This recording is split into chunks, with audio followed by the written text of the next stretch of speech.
बढ़ती गर्मी से पिछले साल की तरह इस बार फिर से गेहूं समेत कई तरह की फसलों की पैदावार प्रभावित होने की आशंका बढ़ गई है। ऐसे में क्वालिटी पर असर पड़ने के साथ साथ इनकी कीमतों में भी इजाफा होने के आसार हैं। क्रेडिट रेटिंग एजेंसी क्रिसल की एक रिपोर्ट के मुताबिक बीते 5 साल के औसत दाम के मुकाबले 2023-24 में अनाज की कीमतें 14 से 15% ज्यादा रह सकती हैं। इसकी वजह जलवायु परिवर्तन की अनियमितता, मजबूत ग्लोबल डिमांड के साथ घरेलू मांग में हुआ इजाफा है।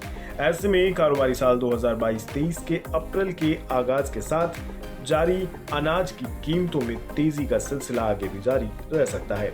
जहां गेहूं और धान की कीमतें 8 से 11% बढ़ी हैं, वहीं मक्का, ज्वार और बाजरा की कीमतें 27 से 31% तक बढ़ी हैं। क्रिसल को मौजूदा रबी सीजन में गेहूं का उत्पादन ज्यादा रहने की उम्मीद है। क्रिसल की रिपोर्ट के मुताबिक अगर मानसून सामान्य रहा तो फिर धान, मक्का, बाजरा और ज्वार जैसी प्रमुख खरीफ फसलों का उत्पादन भी बढ़ने का अनुमान है। क्रिसल ने अपनी रिपोर्ट में कहा है, national oceanic and atmospheric administration ने जून-जुलाई 2023 के बीच दक्षिण पश्चिमी मानसून पर अल नीनो का 49% और जुलाई-सितंबर के बीच अल नीनो का 57% असर पड़ने की आशंका जताई है। यानी अगर इस साल मानसून सामान्य से कम रहा तो फिर बेहतर पैदावार के सारे अनुमान गलत साबित हो सकते हैं और अनाज की कीमतों में भी तेजी आ सकती है। दरअसल इसके पहले अल नीनो का असर 2015 के दौरान हुआ था। तब दक्षिण पश्चिमी मानसून सामान्य से 14% कम था, जिससे खरीफ अनाज का उत्पादन 3% तक घट गया था।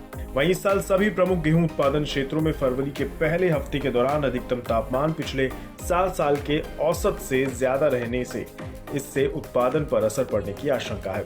हालांकि सरकार का दावा है कि इस साल अगेती बुआई और गर्मी सहन कर सकने वाले उच्च क्वालिटी के बीज से फसल को नुकसान की आशंका काफी कम है।